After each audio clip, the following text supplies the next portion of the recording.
આ તરફ વાત કરીએ તાપીની। તાપી જિલ્લાના સોનગઢ શહેર અને ગ્રામીણ વિસ્તારમાં વહેલી સવારે વરસાદ વરસ્યો। વરસાદને લઈ અને લોકોએ ગરમીમાંથી આંશિક રાહત મેળવી છે।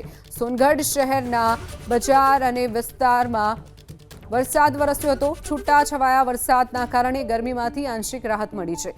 તાપીનું સોનગઢ શહેર અને ગ્રામ્ય વિસ્તારમાં વહેલી સવારથી જ વરસાદ નોંધાયો છે। સોનગઢ તાલુકામાં વહેલી સવારે હળવો વરસાદ વરસ્યો। છૂટાછવાયા વરસાદના કારણે ગરમીમાંથી સ્થાનિકોને આંશિક રાહત પણ મળી છે।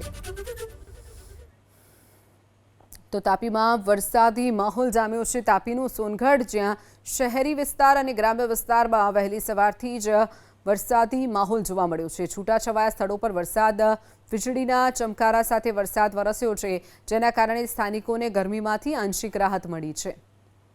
તાપીમાં વરસાદી માહોલ જામ્યો છે। તાપીનું સોનગઢ જ્યાં શહેરી વિસ્તાર અને ગ્રામ્ય વિસ્તારમાં વહેલી સવારથી જ વરસાદી માહોલ જોવા મળ્યો છે। છૂટાછવાયા સ્થળો પર વરસાદ વીજળીના ચમકારા સાથે વરસાદ વરસ્યો છે, જેના કારણે સ્થાનિકોને ગરમીમાંથી આંશિક રાહત મળી છે।